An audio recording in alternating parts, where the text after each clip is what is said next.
how people were wanting Biden to step in and basically claim that Trump was ineligible to take office based on the 14th Amendment. Oh, yeah. That was Section 3, right? Is the one that they keep trying to quote.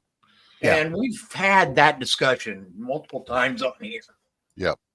Because the big thing that they are neglecting when they are claiming that Trump's ineligible due to Section 3 is Section 1 of Article of the 14th Amendment, which is the due process article of the 14th Amendment, which requires before anything is taken from somebody, there must be due process. That would include taking eligibility away from somebody being able to run for elected office. Correct. Okay, regardless of what they are accused of, until the due process part is met, then the rest of it doesn't apply. And that's one of the things, one of the big things that a lot of people are neglecting. Okay, there's a reason why the due process part was put in the first article and not put after the insurrection part. Right. It was put in there because due process is the part of the 14th Amendment that must be met before any other conditions apply. Which, by the way, also protects those that have been pardoned from the January 6th event. So the due process protects them as well. And the fact that they're violating the 14th Amendment to keep certain prisoners in prison, even though they've had their sentences commuted or pardoned, is a violation of the law. Yeah, it is. It is. It absolutely is. We say it all the time, on this channel and elsewhere. You can make a lot of different things legal. Doesn't necessarily make them lawful. And right now, the previous administration and the bureaucracies that have stemmed from them are acting legally, maybe, but they're acting unlawfully. And the law trumps legality. Because legally is a process. Law is what we live by. Right.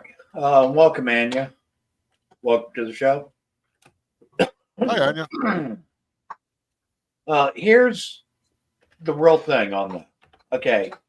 And we are going to discuss this a little bit more because I want people to understand what a presidential pardon is and what it actually means. Right. Okay. And let's go to the Constitution for this, because this is actually pretty important, because both presidents, within a couple of days of each other, have issued blanket pardons. Yep.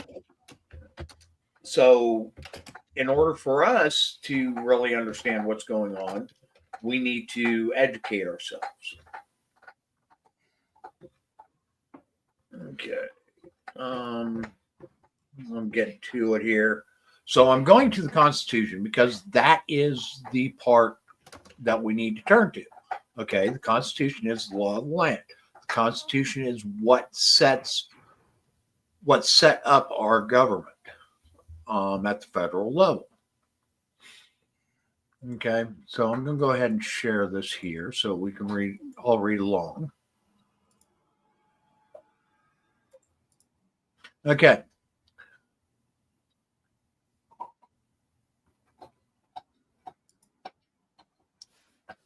So right here.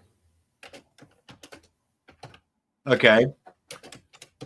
It says, it's the last line of the first clause of Section 2 of Article 2.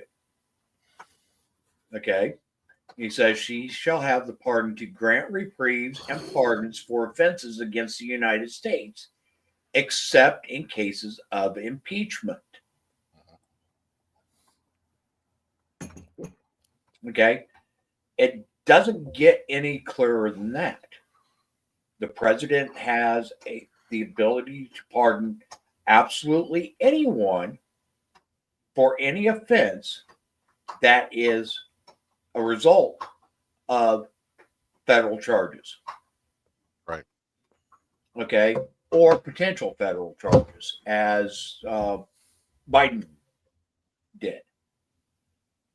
I do have a little bit of an issue with that, with him preemptively pardoning various people that were in his administration. Because if he knew that there was malfeasance going on, and for him to be able to just unilaterally pardon them, that is an issue. I Right. still think that they should be allowed to be investigated, and if there was wrongdoing and so forth, for that to be exposed. Well, that's the first problem. This is when you issue a unilateral pardon without any underlying charges or investigation. The implication is this is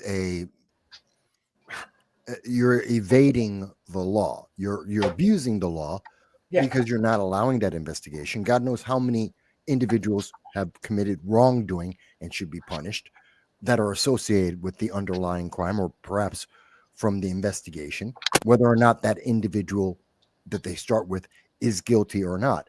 So he's actually aiding and abetting crimes potentially by issuing in a that sense. pardon. And if there was criminal acts that were done as members of his administration that he pardoned them for, then that isn't a cover. Okay, so I do have some issues with that, with pardoning somebody prior to them actually being charged and convicted of an offense. Okay, that I do have problems with. Everyone should. Again, there's no the purpose of a pardon is when there has been a miscarriage of justice to an extreme level. Yeah. That there has been a failure in the system, and it's meant to correct that oversight, that bias, that whatever went wrong, it is meant to do that.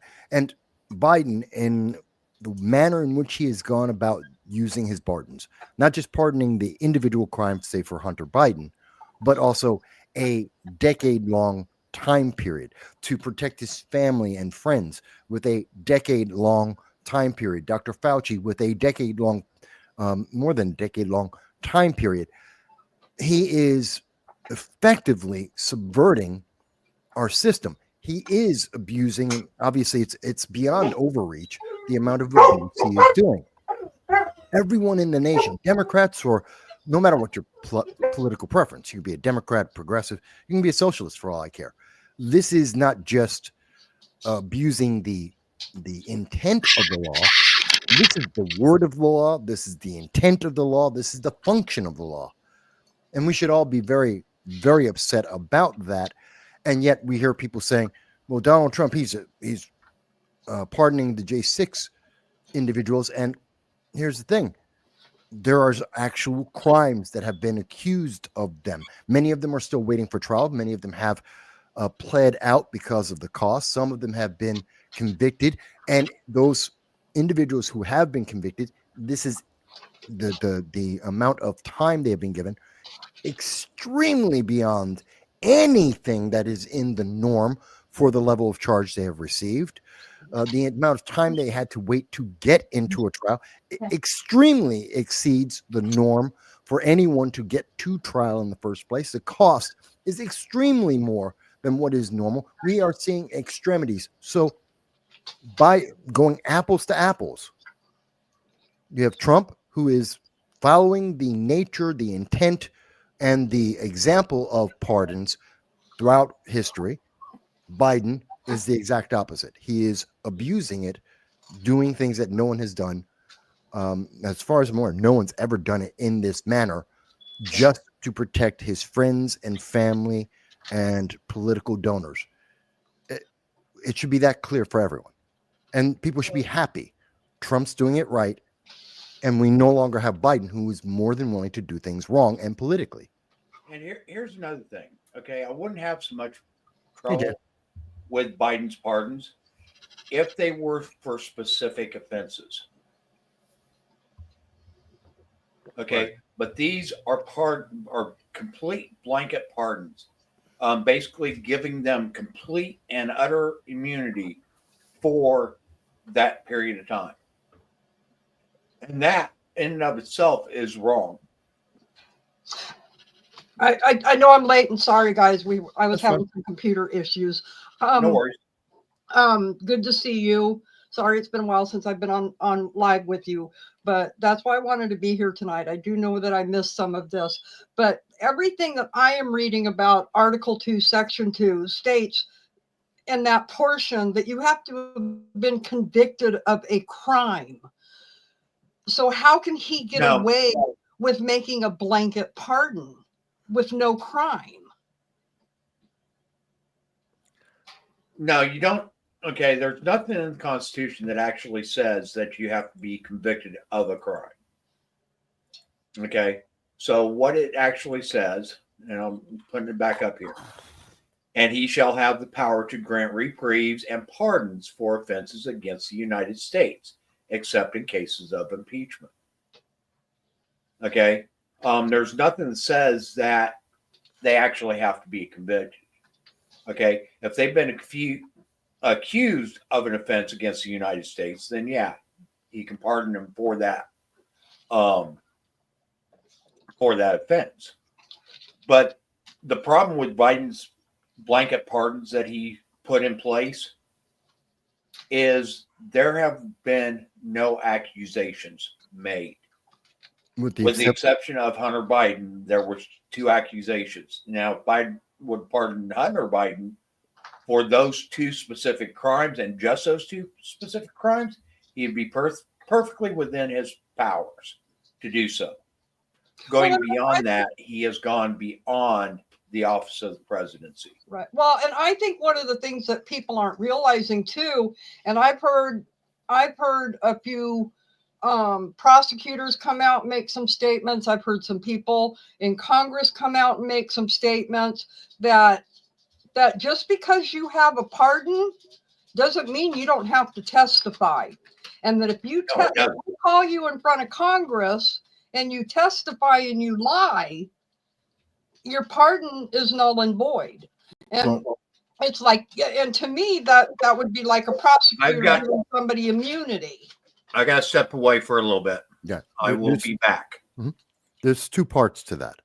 So, one, perjury is a separate offense, which would not be covered by a pardon because it's a new offense, separate outside the scope of what the pardon, because the pardon is supposed to be to the offense you committed.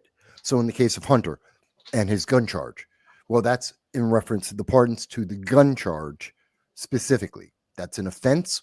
He's specifically pardoned for that offense. If he, after the fact, perjures himself, not covered. Separately, there's also the fact that, so that was the first part of it.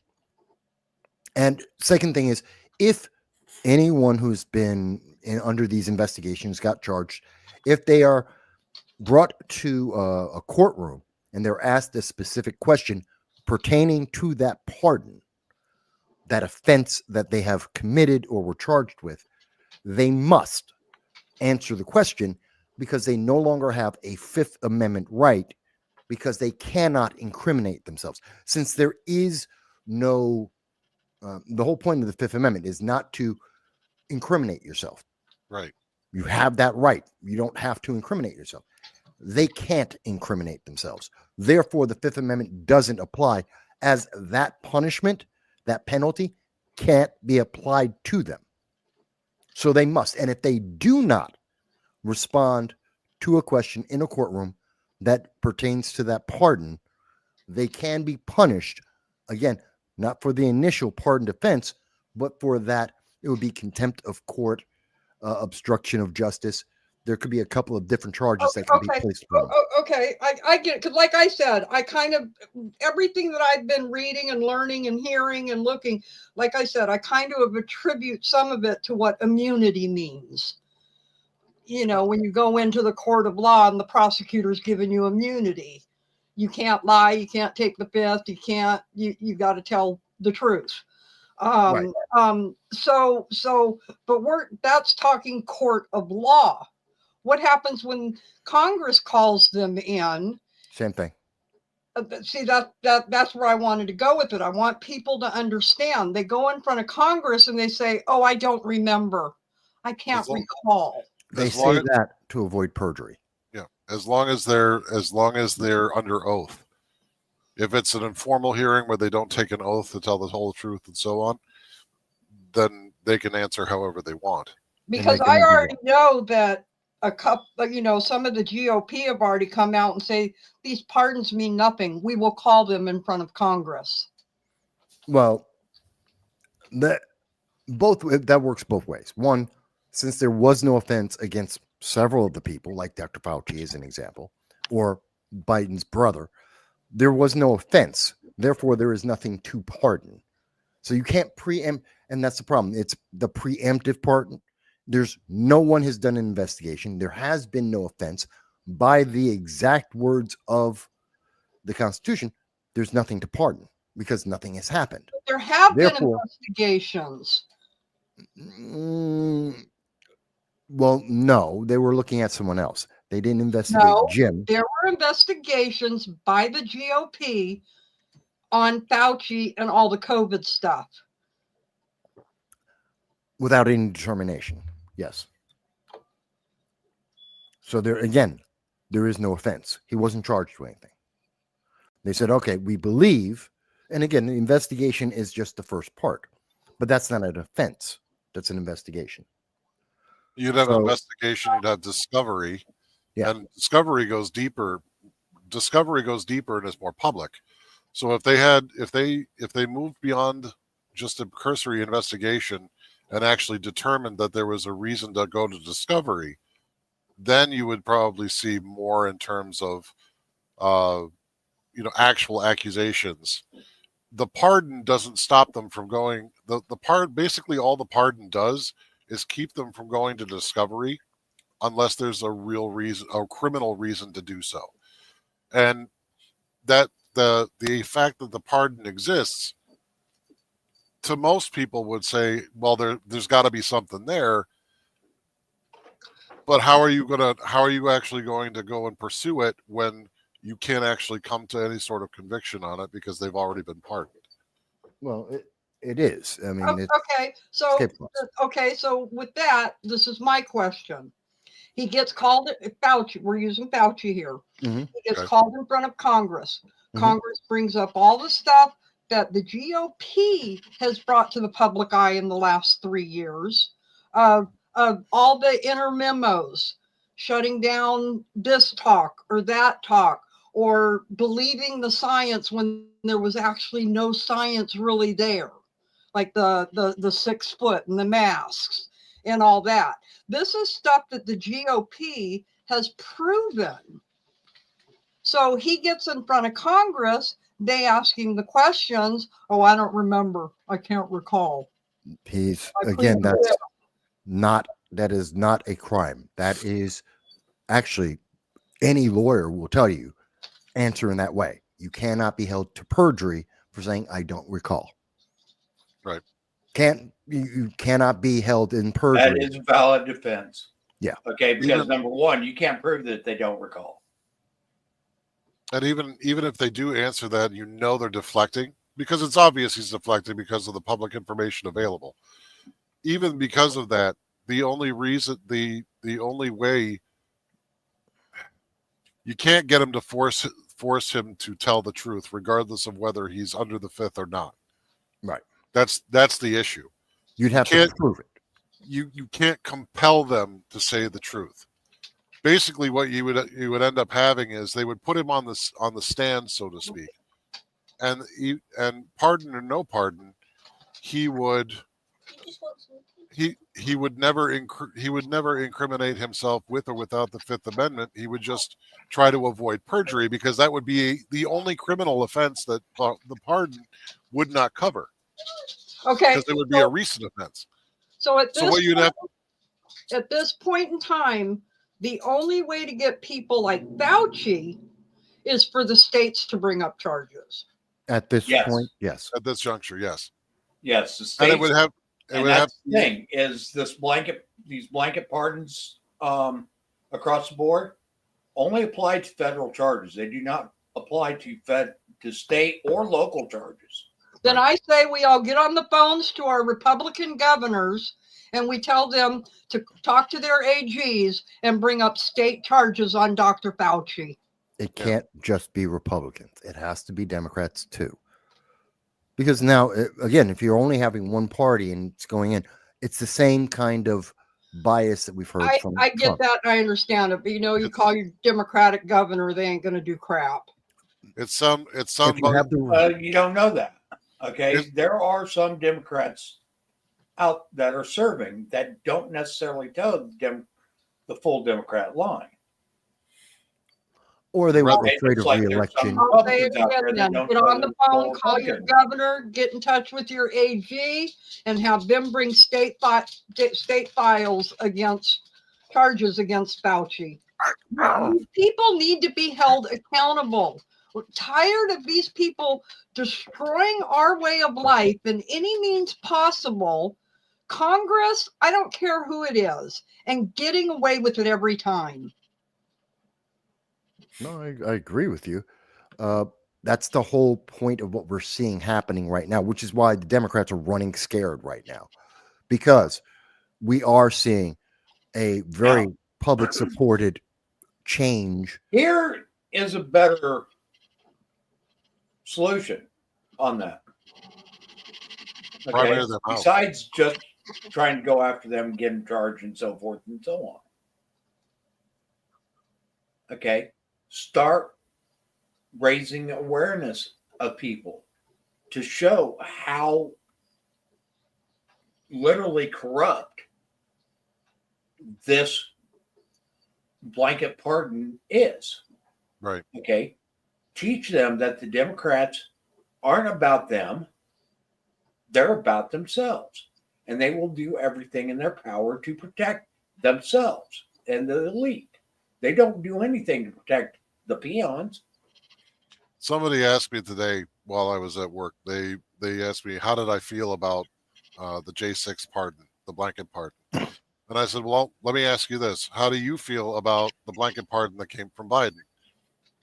And he was like, well, I won't discuss it then. And I said, well, here's the thing. The reason I asked that question is because it's not about how I feel. I can take a look at what has happened to the people that were sentenced or were taken in for J6. And I can tell you which portions of the Constitution and the law they have had violated against them by our own government. You look at the way the pardons were used in Biden's case, and you can't point to any reason within the Constitution what has been violated. There's nothing there. We know that there were shady dealings in the last 4 to 8 years because of the Democrats. But we have nothing to show for it. But now all of a sudden we have a blanket pardon. Whereas with J6 we have violations of due process, we have violations of property rights, we have violations of person rights, like individual rights. So the pardons for the J6, I feel, and I say as well that it's more demonstrably true that the pardon for J6 victims and hostages are more justified than the blanket pardons that were given out by the Biden administration. Well, I also bring up the fact, gee, you remember when all you guys said that you were so afraid that Donald Trump was going to pardon his family and how that wouldn't be appropriate and how could he get away with doing that as a president? Biden just turned around and did it. I don't hear you griping about it. No, of course not. But there's another way to look at the J6, which maybe people who have a different political persuasion. Let's put it to them like this. They're saying, how do you feel about this? Okay. And let's compare J6 to the 2020 riots. And you can pick New York. You can go through all the different states, Minneapolis. You can go to New York City, wherever you want to. And as in New York State, New York City in particular, with the riots in Brooklyn, there were 6,000 people who were arrested for second-degree rioting, for destruction of property, for looting. These are the charges that were definitively they were caught in the act. There is evidence of this. No one denies they were in second-degree rioting, first-degree rioting, violence, destruction of property, looting. No one argues these things happened. So that's a fact. Right. Well, what about storming the White House? Well, yeah. But those and all of those charges, as an example in New York, as one case, but there were at least 22 other cities that had similar situations. They all got wiped out. Those charges were just disappeared. They removed the charges, which is essentially the same thing as a pardon. They're gone. There's more justification and more legal precedent for what's happened with the J6 prisoners. And foundationally, every way you want to look at it, there's more precedence and more legal standing for what happened with the J6 prisoners than what we saw with the 2020 rioters. Yeah. If you can stand and if you can say that the 2020 rioters were justified, it was perfectly fine to wipe out their crimes or their accusations of crimes before they even got to trial, before any investigation could be put through, even though there is evidence, then you can't turn around and say, oh, but the J6 people should still be in jail. No, you can't. And I don't think anyone ever really thinks of it in that way. No one ever really has that. We're not supposed to remember what the government did more than 3 months ago. We're always supposed to be thinking about the Jamal news character that pulled the fire alarm. What's that? What about the Jamal character that pulled the fire alarm? Jamal Bowden. Bowman. No, Jamal. Jamal. Yeah, Jamal Bowman. Bowman, yeah. And that's yet another case where we have videographic evidence. He eventually decided to admit his action, his crime. And intent is not a defense of the law. He said, I didn't know that the door, even though he had the sign that said, don't open the door in his hand. No. Video evidence. It wasn't a door that he opened up. Oh, no, he pulled the fire alarm. He pulled the fire alarm. Yeah, because he said he was trying to open the door. Right. But he had the sign. Literally had the sign in his hands. It literally says right on the button, fire alarm. Yes, I know. And there was required by law. Yeah, and there was a sign on the door that said, cannot use this doorway. That it's closed. He knew this. And again, what happened with him? Slap on the wrist. But I think most people will clearly remember the 2020 riots. It's something that's indelible. Oh, those were peaceful protests that shut down the House of Representatives. That was, again, a left-leaning protest that happened right around the same time as Jamal Bowen pulling the fire alarm. Yeah, I have a big problem with that, but we're seeing a very clear, and this is why this is what happens when people get involved, when people vote.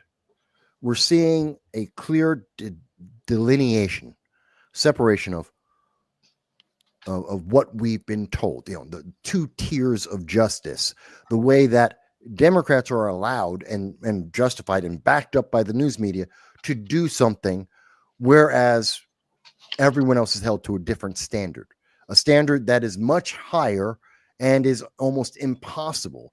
And because we're noticing this, because people are saying this isn't fair, this isn't right, this isn't just, and that this has to change, now people need to go and vote. I got another perfect example of that. I was watching the House today. They brought up because the Senate sent it back to the House. The Lincoln, I have a hard time saying her first name, Lincoln Riley Act.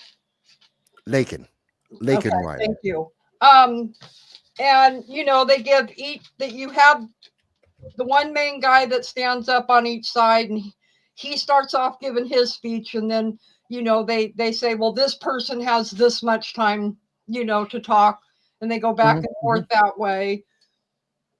Every time the Republicans got up to talk, it was the fact that we have to protect our country from illegal criminals who are killing people, who are raping people, who are holding apartment complexes hostage, you know, stealing. And every time they went back over to the Democrats, they talked about how Trump pardoned J6ers. Well, they have to change the story. They have notice this is part of the reason why they're saying so much about Elon. They're trying to make the big deal about Elon obviously waving to the crowd, and they have to turn it into he's evil. He's a evil 1930s German. But in fact, we have video of AOC, Obama, Elizabeth Warren, pretty much show anybody doing that type of wave. No, everyone. If you take enough photos and you do them fast enough, you have a speed camera, you can get almost any politician waving to almost any crowd and get that same image. So, and it was obviously when we see the full video, we can see that he's waving to an audience. He's very exuberant and he's being very over the top in his movements. But that's not unlike what we've seen with anyone else. They are fishing for anything they can find to attack, to try and demonize Trump and to prevent both his nominees and many of his objectives from going through because they know the public supports it. As I think it was the New York Times or it was the Washington Post put out this week, a poll that came out that on almost every one of the issues that we're now talking about, that Trump is actively changing the process and actually prosecuting, enforcing the law. The American public, like 61% on almost each of these issues, 61% of the American people want him to succeed. And Democrats have no way to deal with that. They don't know what to do. So their only answer is we have to destroy the character of these individuals. We have to attack them personally. We have to change people's emotions so that they can maintain any power. And it's not working, and it shouldn't work. Okay. So one of my favorite congresswomen, Rashida Tlaib, put out this blanket statement on the Laken Riley Act. It's shameful that the first bill of the new Congress will put a target on the back of millions of our neighbors and increase the militarization of our neighborhoods. This bill is a blatant violation of due process and will lead to the mandatory detention and deportation of people who are merely accused of a crime without even being convicted. It will separate families and lead to increased racial profiling. It will empower Trump to even further to unleash mass deportation on our communities. It's a shame that my colleagues are giving into racist fear-mongering at the first opportunity to pass legislation to scapegoat immigrants and fuel hate in our communities. Yeah. Again, what about the American people that you're Okay. to represent? Well, here's my first thing. If you are not a naturalized citizen of the United States, the Constitution is not fully applicable to you. Okay? Yeah. If you are a visitor from another country, regardless of whether that's documented or undocumented, if you are a visitor from another country, your visa can be pulled at any time, regardless of cause. But, Mhm. but not to interrupt you, but to interrupt you. But the biggest issue that people continue to overlook is they broke our law coming into this They've been country accused. originally. Mind you, she said accused. Okay, they haven't necessarily been convicted. They've been accused. Well, they haven't been to a court, so no, they haven't been accused. They haven't been convicted. But yeah, the accusation, and there's physical evidence of it. Yeah. But I find that to be, that's in the case of illegal aliens that we have documentation on. They came in and then they filled in documents, then they requested asylum. We can say pretty definitively they have violated the very first thing they did First, is when violate. they cross the border without documentation, they violated the law, and that makes them criminal. Yeah. But this is regardless, okay, even if they are here legally and they violated the law, we as a nation have the authority to pull anyone's visa at any time for any reason. Yeah. Because we are allowing them to be here. Okay. They are a visitor in our home. And we have the right to demand that they leave whenever we choose. Which is what Trump is doing. He's enforcing the law, which is the rescinding. Okay, and that's what this Lincoln Riley bill is. It's one of several bills. It is a legislative process that enshrines that right. Yes, and people should look at who voted for and who voted against. And now you know who's looking at your rights versus the rights of criminals. And people should vote accordingly.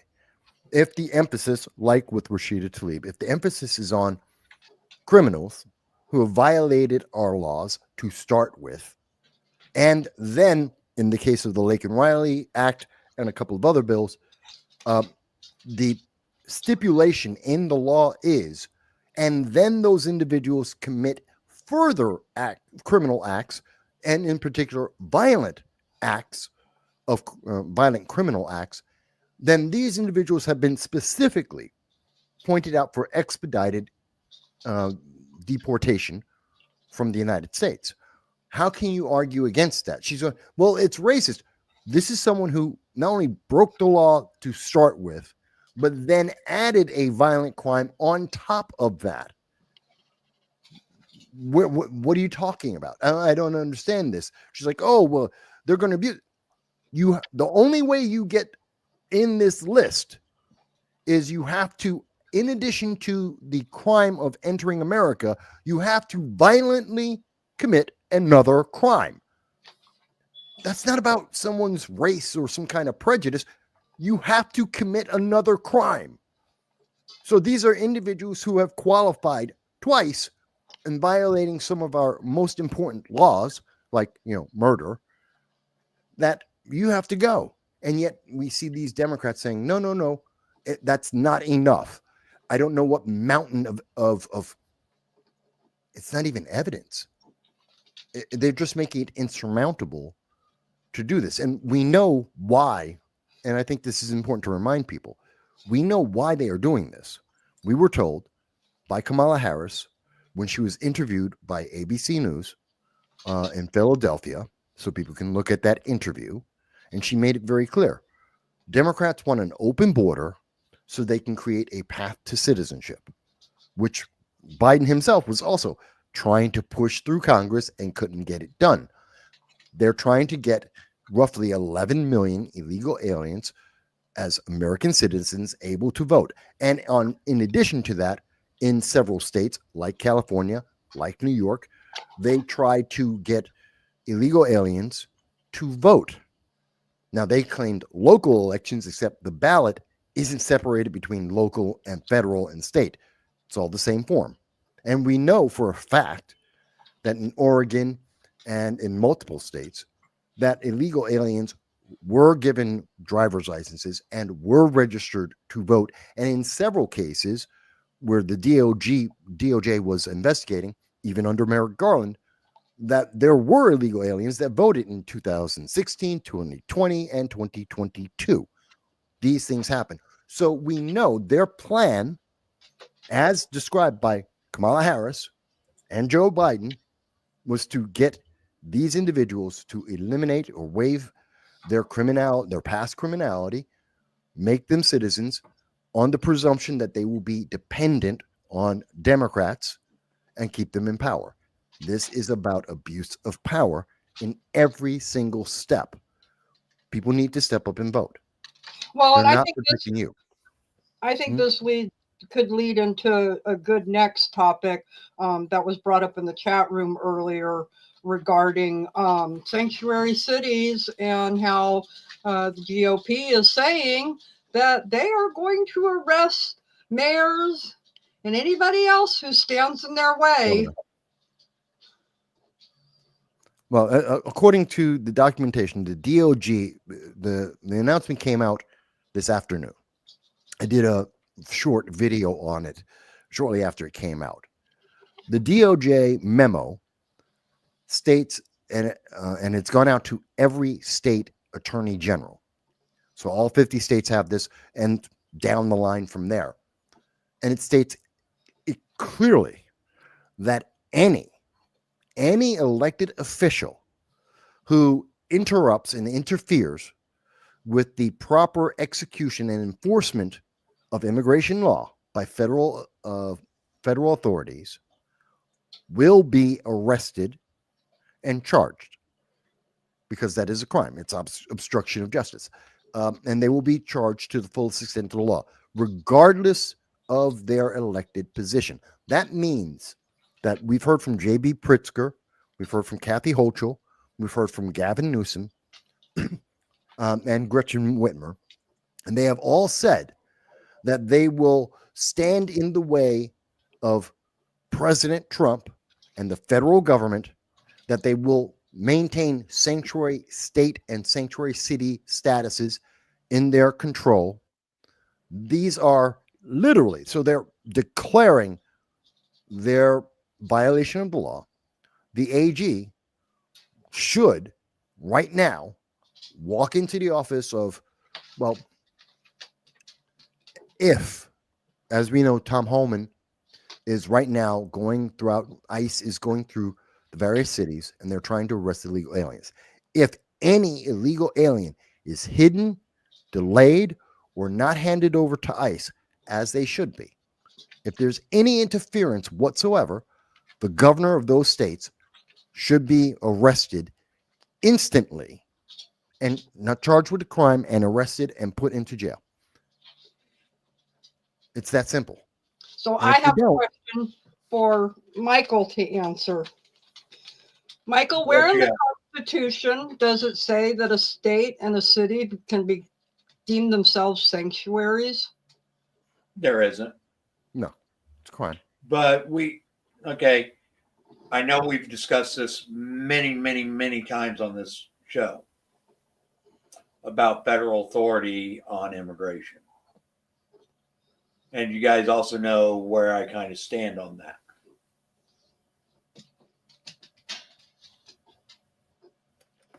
Okay. There is nothing in the Constitution that actually forbids states from allowing non-resident people in their jurisdictions. There's nothing. There is no federal authority constitutionally for them over immigration, over who's allowed in or not into this country, because that is actually pretty much a state deal. The only requirements in the Constitution, as far as that goes, is what the requirements are to becoming a naturalized citizen of the United States, and that's it on constitutionally as far as immigration goes. Did you hear DACA got shut down yet again? Yep. Yet again? This is like the fourth time they have said DACA is unconstitutional. Yeah. And it is. And it is. Obama said so. Obama said so 20 times. Literally. Documented. The one 20 that times. stated it. Yeah. Before he ever said DACA 20 times as a Okay. constitutional scholar, he said DACA is illegal. Can't be done. DACA is stand with that. unconstitutional. Okay. Because the federal government does not have authority over immigration. Constitutionally, they do not have that authority. Yeah. So it's pretty straightforward, but I think it's, and we're going to see something else. I think it's important to mention. And I asked back in November, I was talking to a New York City Council member, and I asked them, what happens when Trump gets in and he follows up on his promise, as he is doing? Are they prepared for not only the illegal aliens, but here's the other part, and it hasn't happened yet, but I think it's about to happen very shortly. Trump is going to cut funding. Now, he's limited in how much he directly can cut, although agencies like HHS or DHS, several agencies that fall under the executive branch, he can control their budgets. But Congress would control the overall budget. But I would expect you're going to hear Trump say that these departments should cut their funding for illegal aliens and to these sanctuary cities. And he'll ask Congress to do the same thing on all federal funding to these sanctuary cities, these sanctuary states. They have no idea what to do. New York City, I can tell you, they have no idea what to do if Trump cuts their funding because they're a sanctuary city. New York State has no idea what they're going to do if Trump cuts their funding because it's a sanctuary state. As far as I know, same thing with California, Illinois, all of the bluer than blue progressive states.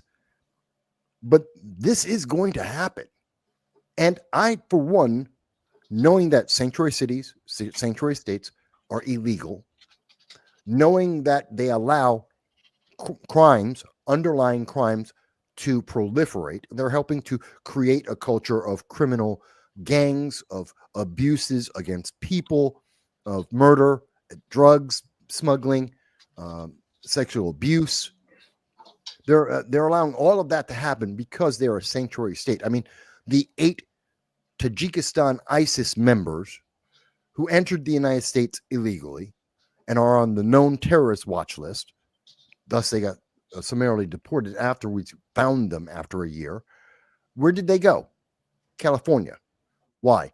Sanctuary state. They were being hidden by the state of California from the proper authorities in the United States, which means that Gavin Newsom, governor, was literally helping to support terrorism in the United States by hiding those 8 known terrorists from the United States government and allowing them to stay in the United States, which was illegal. But no one wants to talk about that. So, yeah, I'm looking for them to arrest him. I do want to talk about Ross Ulbricht. Alex, I can't pronounce his last name. Ulbricht. Asked about it. Yeah. Okay. The Silk Road case, I actually believe along the lines as Trump does and many libertarians. It was a trumped up case. It's not and it was unjustly is unjustly sentenced. And they really had to use some real novel legal theories to even reach a conviction on it. So yeah, I really don't have any problems with Trump's pardoning Ross. Who's that sharp dressed man that just appeared on our screen? Hey, Frank. Well, I don't know about short dress. It's just a leather jacket. Oh, my hair is neat, and I'm not wearing a hat. So I guess that counts as something. Dude, I'm Yeah, not you worried. know, Frank. Hey, listen, I'm on my way back home. I got about another 40-minute ride. I just wanted to stop in briefly and say good riddance to Joe Biden.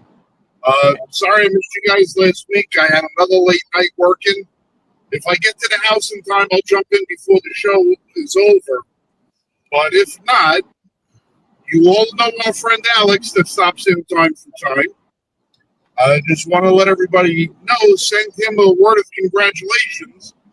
As of this morning, he is the proud father of an 8-pound, 1-ounce baby boy named William Alexander Payne, born today. So he missed the inauguration by 1 day, but he made his arrival. We sent him our best wishes this morning. He says hello. You might see him in the comment section later on, but before I log out real quick, I just wanted to put that out there real quick. Everybody say congrats to Alexander. If I get back to the house in time, if you guys haven't covered all of the Biden pardons, I want to cover some of that constitutionally speaking, because I've been doing some reading too. So I'll catch you guys when I get back to the house. Okay. Okay. Remember, Frank, it's not you that I'm worried about driving. It's the other people because they don't know how to drive in snow. 1 inch of snow. Oh my God, it's a disaster. No, it's not. So Ulbricht, not exactly the best person in the world. He was, as far as I understand, and correct me if I'm wrong, he did commit crimes. Now, as I understand it, he was punished. His punishment was a violation of the 8th Amendment. It was cruel and unusual. He got 2 life sentences. Yeah. That's ridiculous. He didn't kill anyone. He didn't cause anyone he didn't directly cause anyone, or he didn't request anyone to be killed, as far as I am aware. So why is he getting essentially what would be the death penalty? That was cruel and unusual. 25 years, 50 years. Okay. That would make sense. But the way they went around getting him in there, it's kind of the same way that they went after Trump, where it was like, oh, look, see, we have 34 charges for one crime that we're not going to actually charge that one underlying crime, but we'll charge the other 34 we just made up. Yeah, it was very much something like that for him as well. So not the nicest guy. I know a lot of my libertarian friends out there were very happy about this. Larry Sharp, I know, was talking about it recently, and he and I were arguing about it. I know they're all very, super happy about it. I'm glad for them. They think this is part of what Trump promised them. And the one thing I can say about it is another example of Donald Trump. His first term, about 75% of everything he promised the American people, he did. Right now, he is barnstorming his way through all the promises that he made on the campaign trail for the last 4 years, and he's doing everything he said he was going to do. He is being held accountable for being a servant of the public and doing what he said and what people voted for. I think that's a great thing. Well, like I said, with Russ, I do think it was a massive miscarriage of justice. Do I agree with his website? Absolutely not. Do I agree with what he did? Absolutely not. Do I think it was criminal? That is debatable at best. And you would actually, in order to convict him, you would actually need to prove that he had direct involvement in the things that he was ultimately convicted of. Part of it was deaths of overdose deaths of, I think it was 18 people that had bought drugs through that site. Okay. Yeah, that's tenuous. He didn't sell them those drugs. No. That was a tenuous overreach to try and connect. Like I said, it's the same thing they did with Trump. It's a very tenuous connection to the underlying crime. Okay. And honestly, if you're going to have something like the internet, you are going to have things like that. You're going to have websites like that. You're going to have websites that are far worse than that. Okay. That is a part of freedom. That is a part of free speech. Okay. Freedom isn't safe. But to go one step further, the Silk Road is actually more like a platform for distribution, much in the same way that Amazon was or Yeah. is. Silk Road was meant to be a marketplace on the internet that you could freely sell or buy using whatever means you had at your disposal, trade, barter, Same whatever. thing with eBay. Right. So Article 230 should have applied to that site because it was a platform. It was not meant to be, it's not him running a business necessarily. It's him providing a space for commerce. And they're trying to say that because he got commissions Right. From the solicit activity, that makes him culpable also. That's eBay. Literally, that's eBay. They take a commission on things that are sold on their platform. They don't know if those items are stolen or not. They don't ask. Yep. So eBay, literally under the same terms, someone could be committing a crime on eBay, selling stolen goods. eBay is taking a commission off of that stolen property being sold. Would so they he then be culpable for the theft of those items? Yeah. Right. If we're establishing this is the rule, someone better go to the board of eBay and arrest them all right now. Right. The difference is that Ulbricht was one guy running the platform. So he was able to be targeted because he isn't a group. They had some place to place the blame. And then not only did they place the blame, they unconstitutionally rammed him into 2 life sentences. That's the injustice. Yeah. You want to try and make a case for the fact that he set up a platform and maybe did some dodgy things by accepting money from cartels or whatever. All right. Prove that he was working with the cartels directly. Yeah. But they couldn't. No, because everything was done via untraceable means. Right. And the other reason, the other thing I think they got him on was tax evasion charges. Yeah. Because there was no taxes, federal or state, being charged for these transactions. It was a truly free market. And we know required at the time. At Right. the time of the charges, taxes weren't required. for internet for a long purchases. time. Right. Yeah. So that's not a fair charge either. No. So, I mean, in the long run, what Ross Ulbricht's case really highlights is, once again, government wasn't getting a cut. They didn't mandate a cut at the time, but they weren't getting their cut. And so they went after a guy that was merely enterprising. Unless you can really prove some sort of crime to vilify him, which they couldn't. And his direct involvement in that crime. Right. Which, again, they couldn't. So, it's good. It's good that he was pardoned. And I'm okay with it. And it's low hanging, as one person described it, it's low hanging fruit. Well, because it's like it's an easy it would problem. almost be like this too.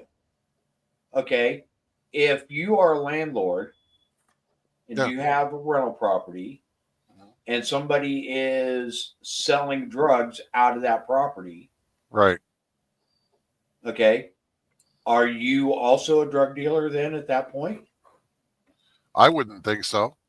According to the precedent that they set, Yes, Yes. you would be. Yeah, exactly. That's my point. If you're aware of what's Is going on based with the upon property. this precedent, then the landlord of that property, regardless Well, of if his involvement, this is the precedent they have set, then every mayor, every police chief, every prosecutor, every governor should be arrested under these terms and convicted for all the illegals they have allowed to harm people in their states. well, you wouldn't get them under the same thing for Ross, but that's why I thought it was real interesting. Trump activated a very, very old law, the 1798 Alien Enemies Act, Yeah. which I guarantee you, no one, including professors in law school, no one knew what this was. Everyone had to look it up afterwards because nobody knew what it was. And I did look it up, of course. Outside of the most ardent of constitutional scholars, I no don't one even would think know they what- knew about it no one's gonna know what until the he mentioned it. 1798 No one Aliens knew what Act this is. thing was. Everyone had to look it up. It was so old and so very, very specific.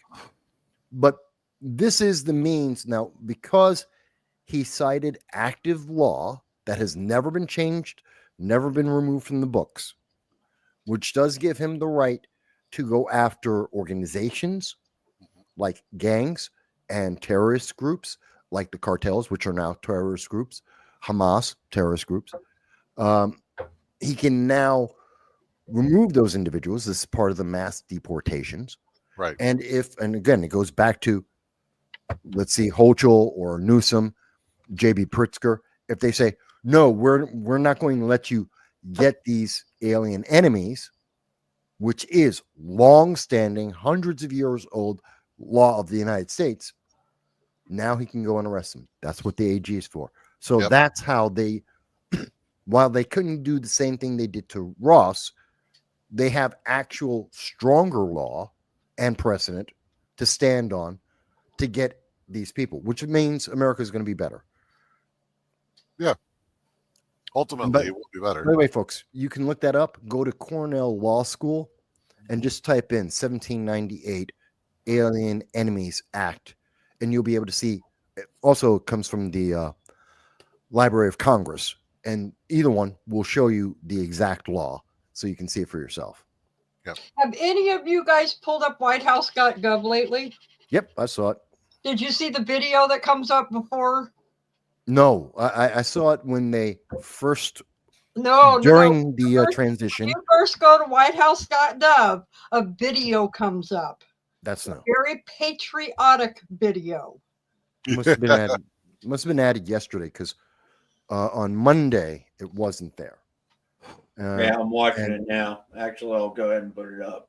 Yeah, because it wasn't there Monday, and I was going through Monday as Trump was. Yeah, somebody was Signing talking. the Somebody on my Facebook feed was talking about a couple of the. Of course, it's the leftist ideology of a couple of the EOs he passed, and it was like, well, I don't remember that one. So I went to I'll have to go back to it. the site to go see what was up, and that video came up, and I was like, oh my God, I love this even more than what they showed, just we're back. Right.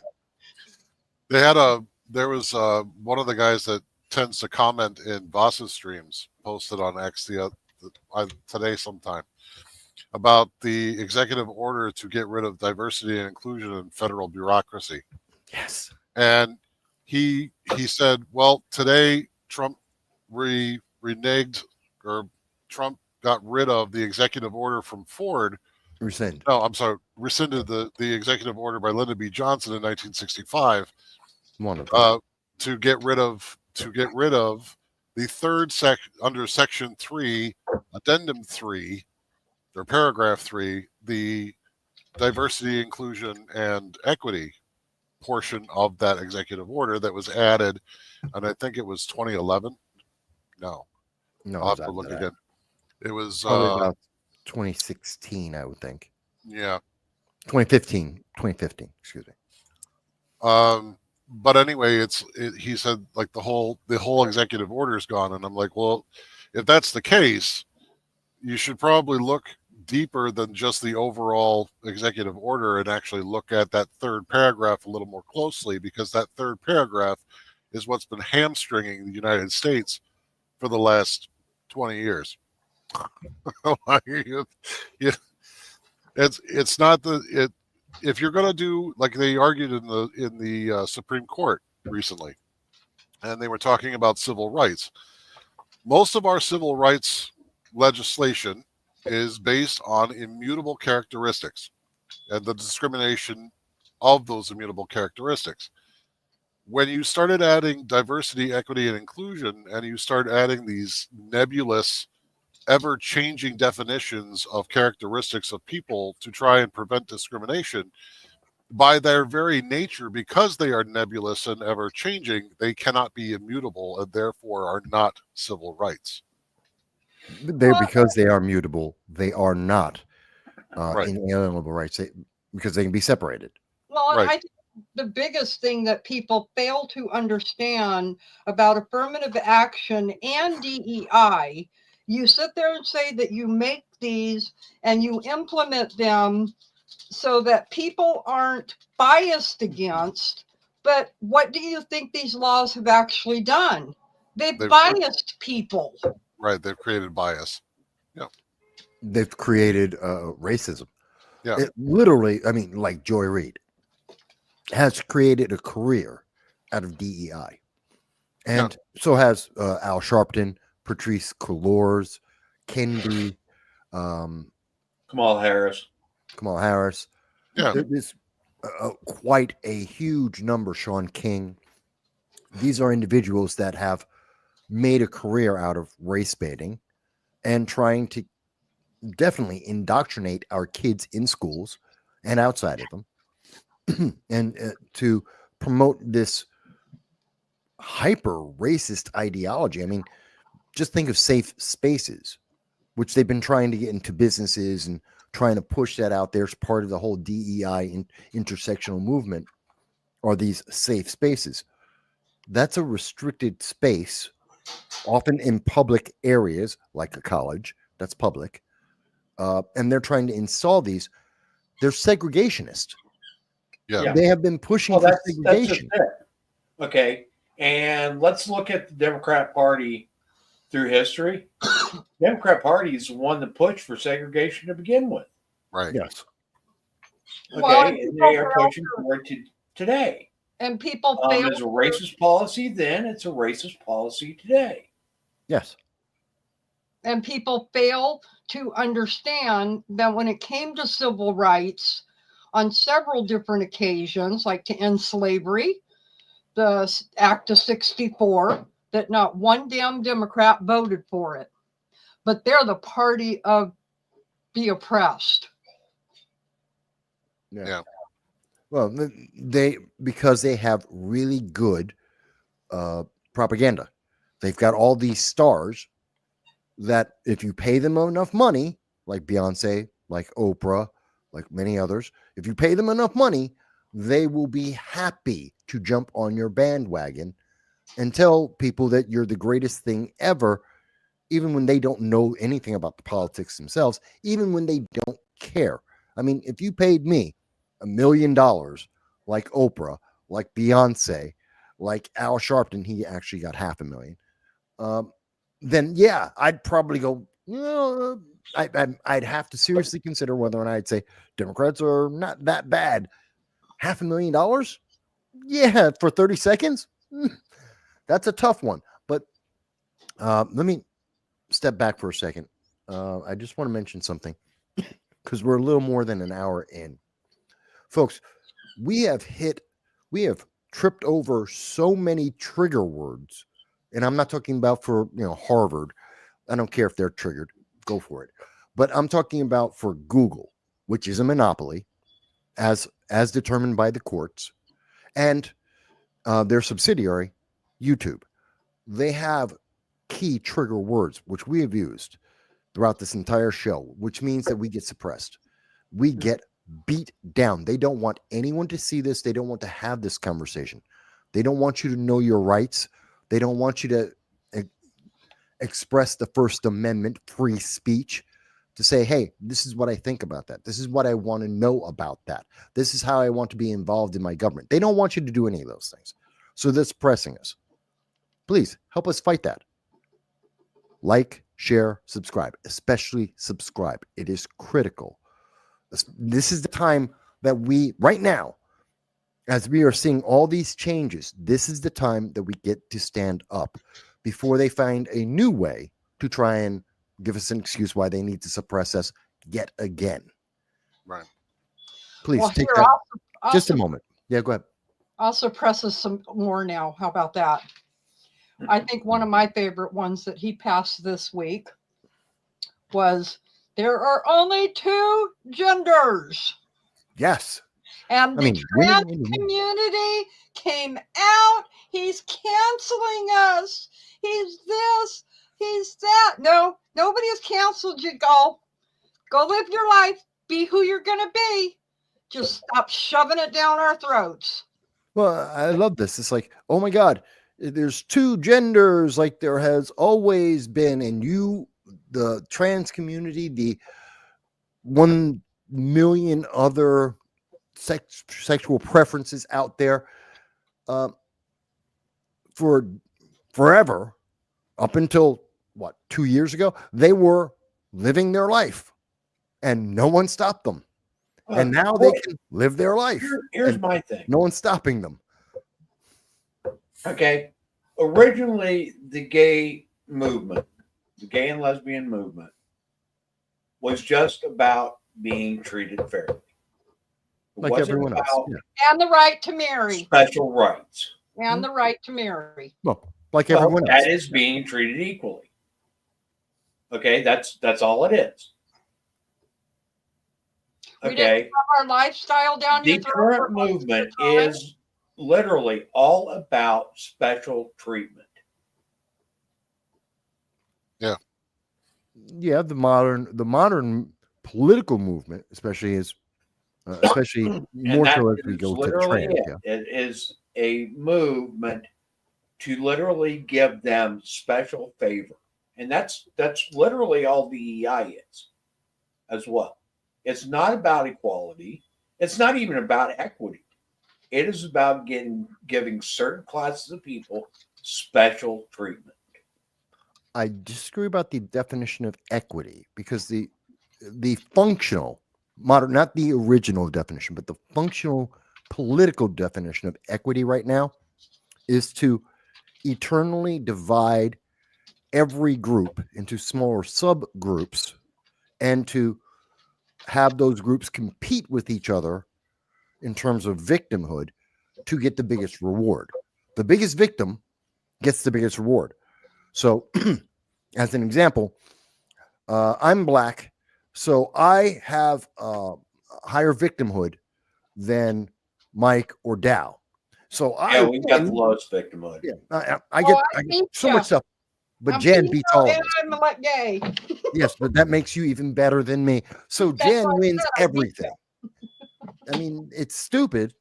It has nothing to do with the intrinsic value of any of us, nor the equality of each of us in America.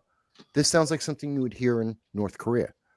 It sounds like something that you would hear in the old Soviet Union or the CCP. This is something that you would hear from dictators, justifying why their people are the master people and everyone else are lesser people. Yeah. Because it's that same bias, just different words describing that bias. So I'm happy. And if it's as simple as just saying, okay, there have throughout all of mankind been 2 genders. Scientifically, there's 2 genders. And if you want to really get into it, 2 genders, and anyone who doesn't fall into that, you are an aberration of humanity. That is the scientific definition. You're abnormal. So there's two genders and abnormalities. And life goes on. And if you don't like it, I got a neat idea. Go anywhere else in the world. You will not get as much freedom nor as much respect anywhere else in the world that you get here. Yeah, That's it. I think the other issue is that once these groups started getting political power, they realized that they weren't a majority of people, and that in order to grow their numbers, they can't just reproduce. No. They have to convert. They're Yeah. a self-defeating proposition. So unless you can get new blood to perpetuate your lifestyle, you're not going to be able to continue gaining power or exerting authority, because eventually you're just going to die out. Yes. So they have to go after the children. They have to indoctrinate the children, because if something like, especially in the trans movement, if it was something that was so natural that it just occurred in nature of its own, they would continue to have in perpetuity reproduction to the point where they could sustain themselves, but they can't. No, it would be okay. This sounds unpleasant.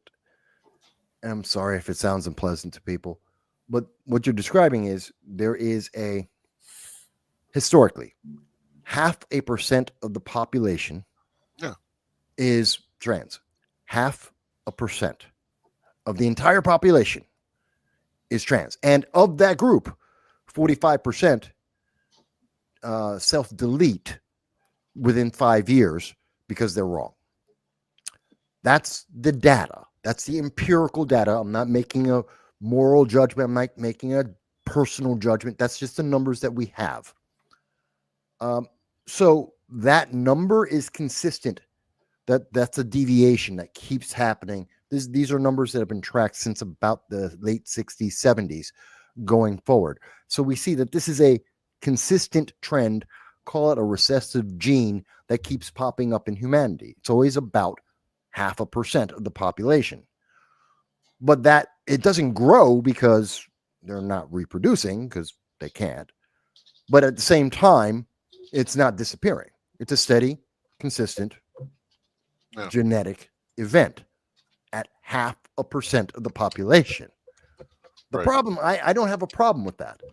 I don't have a problem with people saying that, okay, you're part of that happen. Fantastic. And that doesn't mean you don't get to vote. That doesn't mean you don't have, you can run for elected office. You can do anything that you want to do. Fantastic. You still have unalienable rights, just like every other human being. Absolutely. But that doesn't mean that you get to be hired by the LA Fire Department and turn around and tell everyone, I got this job. Well, it's not exactly the same thing as the LA Fire Department, but you can't turn around and then say, I have to get treated special. I have to get a job I'm not qualified for, just because I'm part of that 0.5%. And I want to see representation. I want to see my representation of my people increase. Yeah, that you got to be able to carry. Qualified. You got to be able to carry out unconscious human beings from a place of danger. If you can't do that, then you should not be a first responder. Yes. Period. Yeah, because no one cares. But I look like you. I don't care. Get me out the building. It's burning.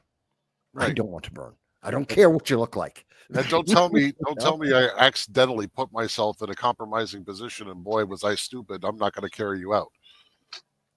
That's your job. What? Okay. So these numbers are varying. As a Gallup News lists LGBTQ plus identification in the U.S. at 7.6%. Transgender specifically is less than 2%, about 1.6. That's after being very popular in the media, being promoted in our schools, news, entertainment. That is a 300% increase that happened within the last 5 years. Mm-hmm. Before that, it's 0.5%. So that's what you see when you get a fad. It becomes very popular. There's an explosion. The problem with this is if we are wrong, and historically the data tells us we're wrong by 300%, what happens to those people when they find out their life isn't going to be magically better? That everyone isn't going to try and be their friend. Everyone isn't trying to be their lover, that they're not magically going to be smarter or better or get anything different, that they're still going to be living the same lives they were living before, which again, should not be discriminated against. I'm not saying they should have a worse life than anyone. Right. I'm saying they're not going to be elevated, which is what they've been promised. Yeah. That's the problem. You I wanna think be most of us would agree with that. Yeah. Right. You want to be a teacher? Then teach. Great. But you don't have No to teach about yourself. No teacher should be teaching about themselves, hetero Correct. or otherwise. Correct. You should be teaching the material of your subject. You should be Yeah. teaching history, math, science. Those are the things that you should be teaching, not what you do in the bedroom, not how you go and socialize on a Saturday. Those are not your. This actually happens to be my Thanks. brother that has this question. Can I Oh. answer first? Since I'm the alternative lifestyle in the group. Absolutely. Yeah, sure. Go for it. Okay. I think no trans. If you're gay, lesbian, bi, for all means, go serve in the military. As long as you're not pushing your life on somebody else. Trans, no, because a man who has become a woman has no right to be housed with women in their showers or anything else like that.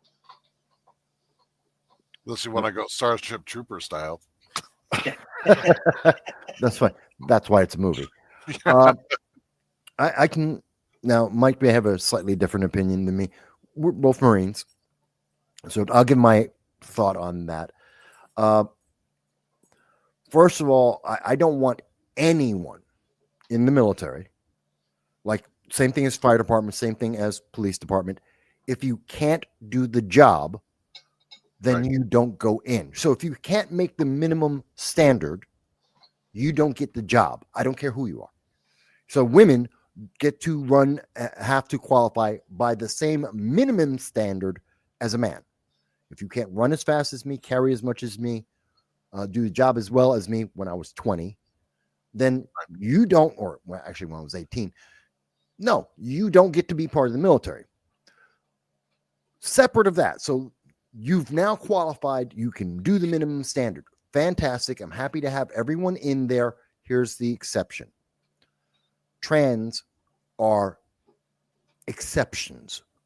They, to maintain their lifestyle, to be able to do the things everyone else does, requires special treatment to some degree. The military, there is no special treatment. Every private is the same as every other private. They get all of the same things. We all get camo. We all get to sleep in a bunk. We all get to trudge around and get beat upon. Same, you go up in the rank, you get a couple of more perks, plus a lot more responsibility. Everyone is treated the same. There is no special. If you have trans, you must be special. That's not the military. That's not the function of the military. That's not the purpose of the military. And it also defeats a minimum standard. Right. Because now you have a special exclusion. That doesn't belong in any military. It destroys the military and the capability of the military.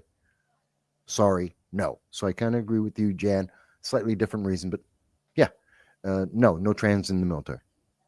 No, my thoughts actually very simple. It is not good for the good order and discipline of the military.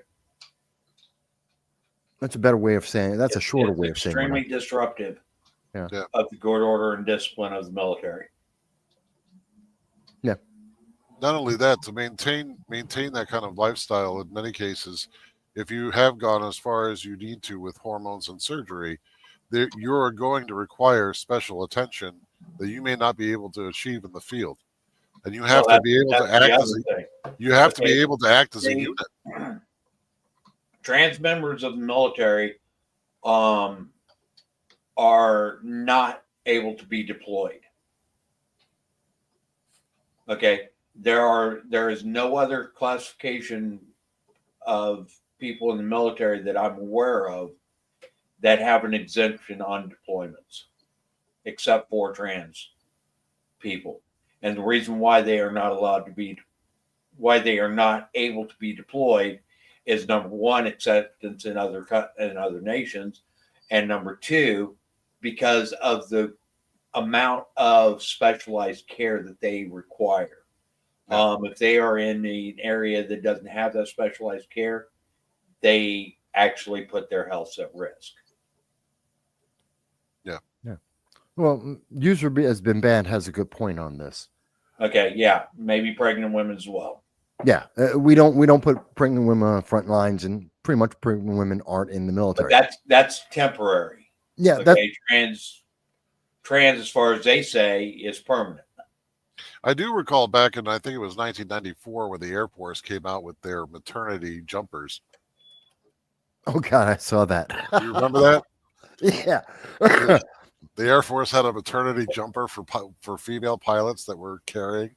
So you could be pregnant, flying a plane at Mach 2. Mach 2 with 5Gs, and you have a maternity suit on, so your baby can go through the 5G turns as well. That was just stupid. So like, that baby's going to come out loving roller coasters. Yeah. We hope. yeah. So what did you guys think overall about his inaugural speech? I actually loved. I thought Unfortunately, I still have yet to see it. I thought it was a great speech. In fact, I would put it up there with JFK's speech. Okay. I thought it was a good speech. Definitely not as good as JFK's speech. It was very I don't mind that it was political, because most of them usually are. It was very barbed. Not mind you. And I was talking about it the other day. Actually, I was on with Larry about it. It was Trump was being very nice for President Trump.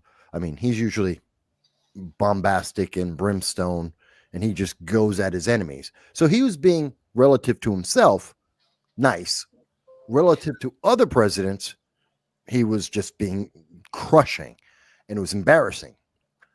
I wasn't so upset with that. There was a couple of things he mentioned in the speech and a couple of things he didn't mention in the speech that I thought were a little off. So I'd give him like an A- overall. It was a little bit more aggressive than the pomp and circumstance would that we normally get with that kind of pomp and circumstance. Couple of things he left out, couple of things I didn't quite agree with.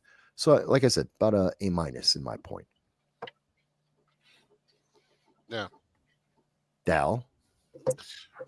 I basically caught the highlights. I wasn't able to watch the entire inaugural speech, but I did like the tone. No, I watched it 3 times. I watched it 3 times. Yeah, I haven't been able to get that far yet. Well, it's only about actually the speech itself is about 25, 30 minutes long. Yeah. The rest of the pomp I wasn't really paying attention to, but once he started speaking, his speech, for the most part, what I did catch of it in between driving, because I normally am able to only listen to it when I'm driving, is very good. And I think it definitely reflects the mandate that he was given. And he acknowledges that it's the people that gave him that mandate. Like he's saying to us, this is your opportunity to get back control over your government. I am just here as a vessel for you. I will do as you've asked me to do to the best of my ability. And I want you to make sure that you retain the power to govern yourselves, which is good. That's what we wanted. And I hope that he keeps to that. And the only way he's going to keep to that is if we as the people continuously ride him to do so. And then after that, Who knows? I mean, we have 2 years to really do what Dan Bongino calls total personnel warfare, which is basically to get rid of everybody that stood in the way of normalcy and actual American governance. And then after that, we have to see where it goes in the states. We have to take a look at our state governments now and apply pressure where the pressure is needed to actually get our states to fall in line with the American people. Trump will do what he can in the federal government, but he's not the magic bullet. We are. And the only way that our representatives are ever going to listen to us is if we show up at their places of work and we say, you work for us. Period. Don't give yourself raises. Don't ask for more money. Cut your spending. Stop taking from me and actually do your jobs instead of getting these special vacations and going off and running after special causes because they don't help the American people. You will work for us. Period. There's what the American people think. Yeah. 54% approval rating right now. That's the highest, I think, for any. That's breaking records. Yeah. Yeah, 54 is great. I think what's the most important thing, I don't think the approval rating is the most important thing.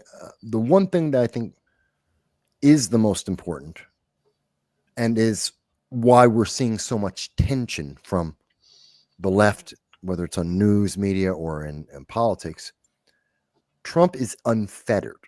He has an unfettered ability right now to serve the public. Unlike most presidents, he has a second term. He is a billionaire. He's old. His kids are already set. All the things that many politicians are afraid of, scandal, loss of income, loss of prestige, no ability to work afterwards, some counterproductive thing happening to their families because of a stigma or because of bias. All of these factors that very often affect politicians don't affect Trump. He's old, he's rich, his kids are set, he's made his career, he's made his name, his kids are independently doing well themselves. And his money is made outside of government. And he doesn't have to worry about raising more money or running for an election again. He's already done. He's term limit out. All he has to do is go for his agenda. Make sure it's the most effective, efficient agenda that can be done. Now, I want to go back to what we discussed last week on this. Okay. The president only has a certain amount of authority constitutionally. Mm-hmm. Most of this stuff actually needs to be done, and it's required constitutionally to be done by the Congress. And folks, we need to quit putting so much power in the president's hands. Right. And we need to start looking at the people that we elect to the House and the Senate. Okay. Those are the people that are actually supposed to be doing this stuff. And when they're not doing their jobs, it makes everything run a lot rougher. Yep. Well, Trump is trying to get there. I mean, look at his administration. He's put his team together, record time, with very specific individuals with very targeted objectives. And they, for the most part, agree with him. And more importantly, they agree on their part of what he's doing. So he is very much like a business. I mean, RFK is there for Maha. RFK loves Maha. Trump's not looking for him to try and help with international politics. Correct. Because he doesn't agree with the international politics of RFK, nor do I. And that's a good thing. But he absolutely agrees. Maha, yes, he's a great man for that. Actually, I do want to talk about this, and I also want to touch on it constitutionally. What's that? Before we run out of time. Okay. So when it comes to birthright citizenship, aren't foreigners under the jurisdiction of the nation that they came from until they become a citizen? Yes. Okay. Birthright citizenship is actually, and we'll bring it up under the Constitution. So let me get to that. Well, birthright Which is citizenship under was the added 14th to the Amendment. Constitution after the Civil War and slavery ended, so that all the ex-slaves could be citizens, so that they'd be part of the U.S. in the way that they should have been. It was a Oh. short That end. has nothing to do with an illegal alien coming over and dropping out a baby and saying, "Oh, U.S. citizen, now give me welfare and Social Security and all the other benefits." Okay, let's actually read this from the Constitution. Okay.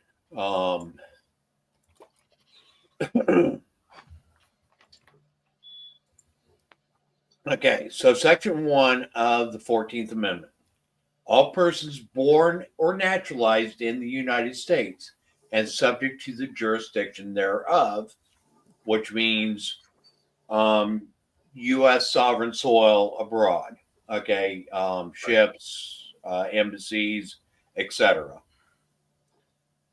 are citizens of the United States and of the state wherein they reside.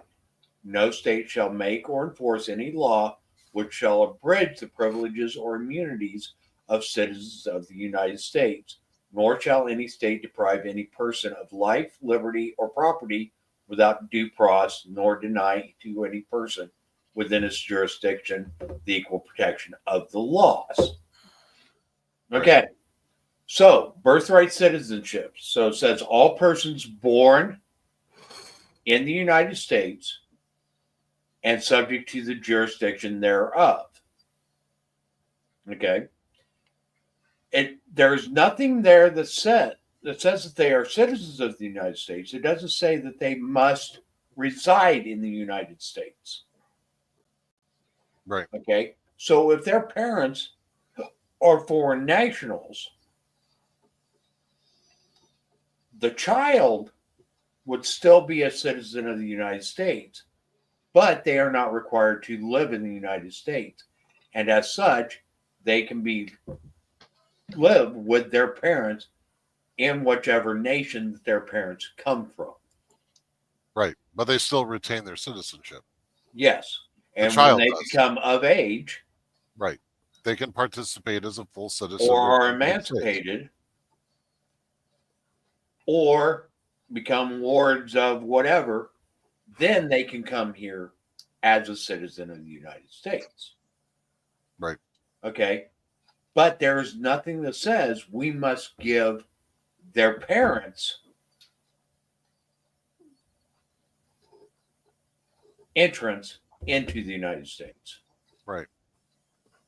Yeah, but the expectation is, quite simply, the expectation is if the child is a citizen, then the parents will be extended the opportunity to stay with that child in America, because no one wants to, they're pulling on the heartstrings.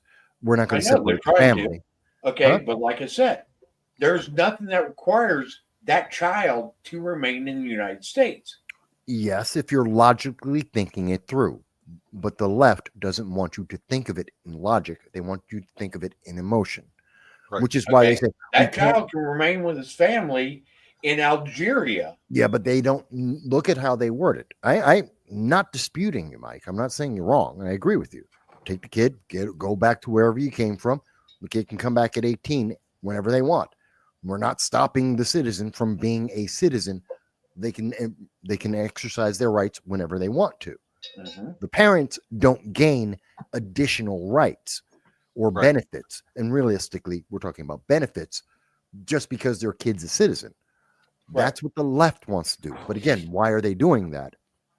Because they want an open path to citizenship, to get a basically a second class citizen who is shackled to the Democratic Party. That's why the Democrats are for this. That's why the left is for this. The progressives. I do agree with Donald Trump. I do think, and I think you can, as simply as I did a video on this about a month ago. It would take about 3 words, literally 2 to 3 words, added to the first section 1 of the 14th Amendment, and restrict birthright citizenship just to American citizens. I think we should, because there's an entire That would industry. require a new amendment to be added to the Constitution, I have no problem which with requires it to go through the process. that. And I have no problem with that. I want And that. I don't have a problem with it either. Okay, because that's the way our Constitution is designed. But these Democrats that are claiming that Trump is changing the Constitution, really, he's not. Okay, because he's not saying that they. Well, actually, he did say that they weren't citizens. That he's in birthright citizenship. He went the wrong way. I think he went the wrong way. That we need to change the amendment itself. Yeah. And in changing the amendment, we strip away foreign rights. That foreigners coming into America cannot give There birth actually to a doesn't citizen. need to be any changes made. You can still allow for birthright citizenship. But you just have to be more stringent in how you apply the law. But Exactly. That's all. Yeah, but that's how we get the abusive system. We get the abusive system we have now. Right. Remove that. So if you go through the amendment process and you add any American born of an American citizen retains, like, achieves citizenship by birth, then you have that limiting factor in there, so that no matter where, as long as one of the parents is an American, their birthright of being an American follows with that parent. Yes. I think you saw my video. It's called by a citizen. Yeah. Yeah. And that's it. And Those are that's the 3 words. that would be the only change that you would need to make to limit it, so that it would keep foreign parents from trying to do this whole anchor baby situation where they go and try to achieve a second-class citizenship, because only the child, technically under the current law, only the child retains the citizenship. Right. Right. And we don't like the idea of splitting up families, but why does that family have to remain in the United States? They don't. And that's my point. That's the problem, is that we want the families to stay together, but we also want that child who is an American citizen not to have to grow up away from the country of its birth and be deprived of the secured. Well, free technically, exercise they of their have dual inalienable rights. citizenship. Technically, yes, but I'm just saying They have that is citizenship from the parents' origin, and they have citizenship in the United States. that's the crux of the argument, though, is that what they're saying is the child is an American, therefore we need to extend benefits to the parents to raise the child, so that the state doesn't become liable for the raising of that child who has to stay here as an American while their parents go home. And I'm saying just be stringent with the law and say that the child has free access, once they're emancipated or once they're the age of majority, to return to the United States as a full citizen and doesn't have to go through the same process as, say, people of foreign descent that are not citizens. I understand your point, Dow. Right. But that's how, and I don't disagree with your logic. It's that we've seen the left has pulled on heartstrings to abuse that. And exactly what you're saying, because that's what it was initially. And we can't go by a system where people, because of sentimentality and emotional manipulation, are going to eventually come back to the situation we have right now. Right. Remove that option, I think, is the best answer. And the reason we would have to change the law is because of the subversion of interpretation of the law. Yes. So it's the same argument for term limits. Why do we need term limits if the people actually vote the way they're supposed to? Well, we wouldn't. If people would actually primary out the bad people instead of, not re-electing the 93% back into the office over and over again, we wouldn't need term limits. But in the absence of active citizenry doing their own governance, taking control of their own governance, you make a law. That's the whole point of having the term limit argument to create term limits for these different positions, is because there is an absence of active citizenry in their own governance. And there are those who abuse the lack of that active participation by citizens. So it's the same argument. Yeah. And I know we agree, but it's just different ways. And it can be worded a lot of different ways. It comes to the same point. So, and like I said, like you said, Mike, and we agree, I don't mind. Trump can't do it. It's not a presidential action. It's not an he executive can't do it order. by executive order. We have to do it. It like I said, it would require a constitutional amendment to be a new amendment to be added that would change the 14th Amendment, Section 1. And the point is actually more to the audience rather than the discussion here and to all of us. We understand that it would take an amendment in the absence of governance of ourselves. But it's on you folks in the audience to determine and choose whether you want to have a law to restrict this, or if you just want to do your due diligence and actually enforce the law as it is. Okay, Grace says conservatives need to play the long game and amend the Constitution. Yes. Here's the issue with that. I would love that. Okay, I'm all for that. I'm all for any amendment, okay, provided it goes through the proper process. Right. And that process is defined in Article 5 of the Constitution. And that requires that amendments either be put forth by Congress by 2/3 majority in both the House and the Senate, and then ratified by 3/4 of the states. Right. Or that they be put forth by a convention of states and then ratified by 3/4 of the states. Right. Either way, I'm game for those to be put forth. But mind you, a convention of states is what led to our current Constitution when they obliterated the Articles of Confederation, which was the initial document setting up our government at the federal level. So a convention of states, we do run the risk of having a completely new constitution being instituted.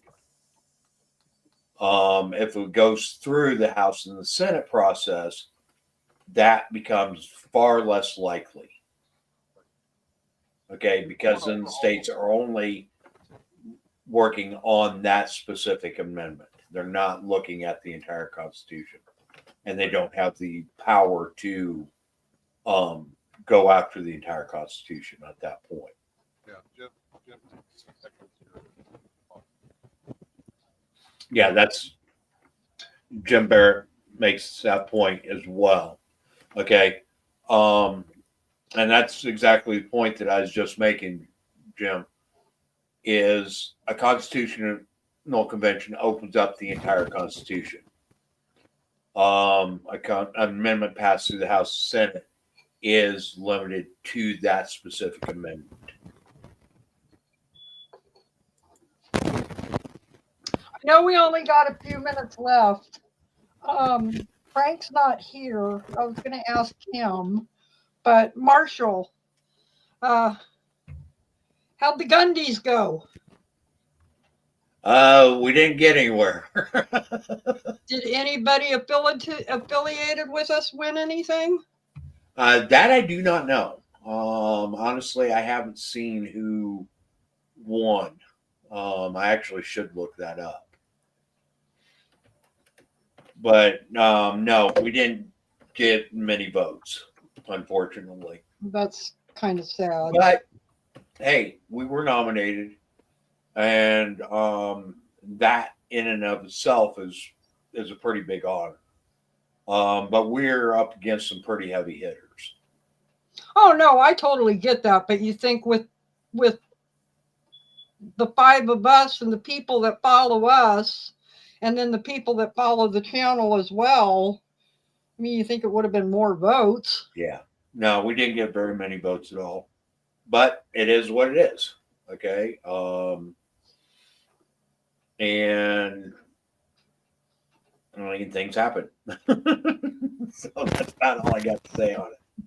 I would like to have seen more votes. I will, and so forth. But hey, we did make it as a nominee, and that in and of itself is a huge honor. Okay, there's So always next year, I'm right? happy with that. Okay, it means that we are starting to be recognized for what we're doing. Well, that's why it's even more important to like us, subscribe to us, share us. Mm-hmm. Get Yeah, us the out more there. we can get the word out to people, the more of an impact we can actually have. And that's where we need our audience's help. Let people know about us. Let people know. Send out our episodes and so forth. Okay, because we can't do this alone. We simply can't. We're doing everything that we can. So I appreciate it. Okay, and I appreciate everybody's support. I appreciate our audience that show up and the people that are participating in our chat. There has been some great comments in the chat tonight. I haven't been as diligent with getting them popped up like we normally do, but there have been some great comments, and I appreciate all of it. And I appreciate people challenging us on our positions.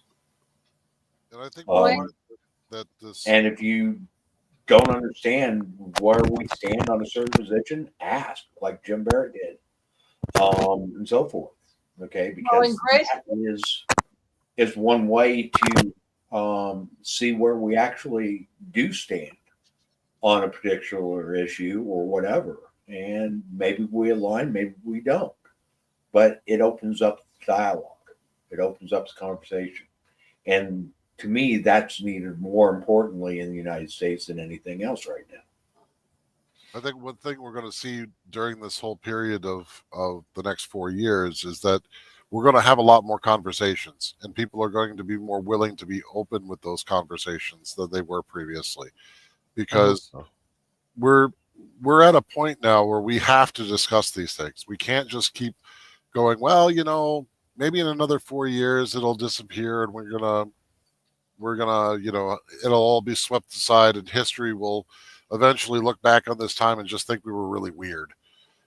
No, we have to take an active grasp because we're living history as of this moment. This is extremely historic. This is the time when we need to have these discussions, because the next 4 to 8 years, the next 20 years will be a determining factor in whether America sinks or swims. And a lot of times we get these periods that are called inflection points in history. And any student of history will tell you there are certain periods where a forward movement of humanity comes, and there's a choice that we make as an entire species.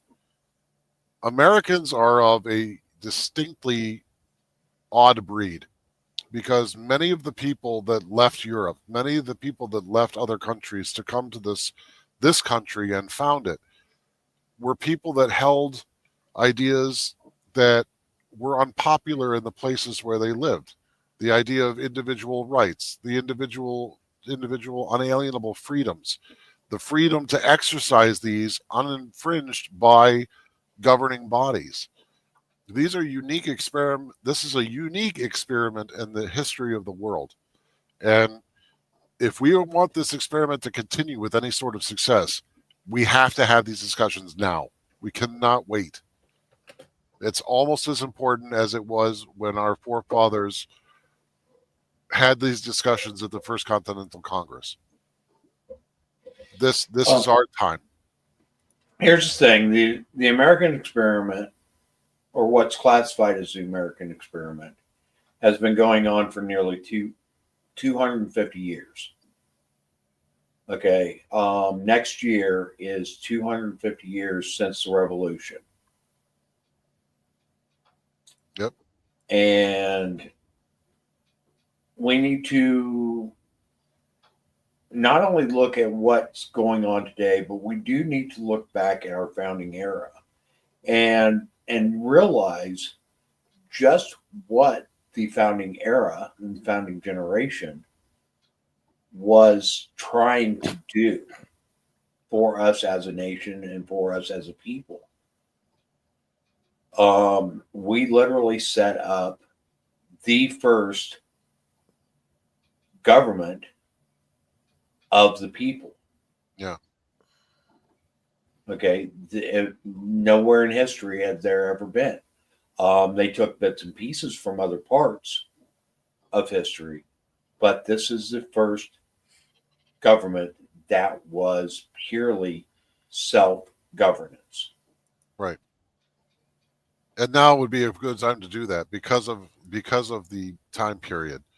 I mean, I remember, I think it wasn't too long before the election, Trump had talked about his plans for using this entire year to elevate the history of the United States and put it before the people, having a year-long celebration from, I think it's, what did he say, July 4th of this year to July 4th of next year? Mm-hmm. And it's just going to be, wall-to-wall American history year. It's going to be a year of American history, and he's going to have federal resources in play, going to people in private groups to negotiate the same, putting in effort to basically resurrect a study of American history and why we are so unique as a country. And I like that. I want that. And over the next year, we're going to start focusing a lot more on our founding era history, because it is important, because that is what gave us our start. And we need to understand that's also what gave us our freedom and our liberties and allows us to do a lot of what we are able to do today, even with the encroachments that our current government has upon the people. We need to understand that we are still the ones that are in charge. It's not the government that's in charge of us. We are in charge of the government. And it is our duty, our responsibility, our obligation to hold that government accountable at all levels. Right.